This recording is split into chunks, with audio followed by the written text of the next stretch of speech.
పిల్లగాండ్ల భవిష్యత్తు మంచిగుండాలి. ఎన్ని కట్టాలు ఎదురైనా మంచిదే గాని వాళ్ళను ఖచ్చితంగా ప్రయోజకుల్ని చెయ్యాలి. జీవితంలో మాలెక్క కట్టబడకుండా మంచిగా చదువుకొని పెద్ద కొలువులు సంపాదించాలని కోటి కలలుగా అంటుంటారు చాలా మంది అయ్యవలు. ఇక బల్లెకు పంపితే టీచర్లు మంచి విద్యాబుద్ధులు నేర్పి వాళ్ళ జీవితాల్లో వెలుగు నింపుతారనుకుంటే విద్యాబుద్ధులు నేర్పే మాట దేవుడెరుగు. పిల్లగాండ్లతోనే మంచి చెడ్డలు నేర్పించుకునే పరిస్థితి వచ్చింది కొందరు టీచర్లకు.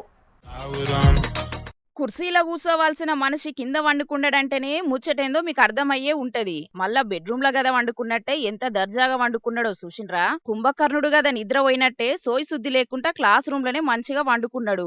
ఆసిఫాబాద్ జిల్లా జైనూర్ మండలం సుకుత్పల్లి ఆశ్రమ పాఠశాలలో టీచర్ కొలువు ఎత్తున్న విలాస్ అనే గీ మోతవారి. ఇక విలాస్ అనే పేరు పెట్టుకున్నందుకు పేరుకు తగ్గట్టే విలాసవంతమైన జీవితం గడుపుతున్నాడట. దినాం బల్లెకు తాగచ్చుడు, క్లాస్ రూమ్ లో గుర్రు పెట్టి నిద్రపోవుడు, గిదే డైలీ గీన చేసే డ్యూటీ. పిల్లగాండ్లకు చదువు చెప్పేది లేదు, ఏం పని చేసేది లేదట. తాగచ్చిన టీచర్ ను చూసి పిల్లగాండ్లందరూ మస్తు పరిశాన్ అయినరట.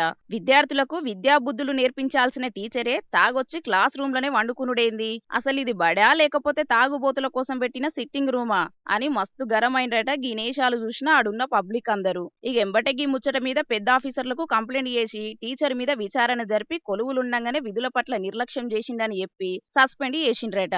తప్పదాగి బడ్లకు వచ్చిన టీచర్ ను సస్పెండ్ చేసుడు కాదు, కొలువులకెంచి డిస్మిస్ చేయాలి. గప్పుడే ఇంకో మలక గిసొంటి ఏషాలు ఇవ్వలేయ్యరు. గుడసొంటి బడిని వైన్స్ లెక్క మారుస్తున్న టీచర్ల మీద సర్కారోళ్ళు ఖచ్చితంగా సీరియస్ యాక్షన్ తీసుకోవాల్సిందేనని అనవట్టిండ్రు. చాలా మంది గీ తాగుబోతు టీచర్ ముచ్చట చూసిన పబ్లిక్ తల్లి తండ్రి తర్వాత గురువునే దైవంగా చూస్తాం, గసొంటి గురువు స్థానానికి విలువ లేకుండా ఎత్తున్నారు గిసొంటి కొందరు తాగుబోతోళ్ళు.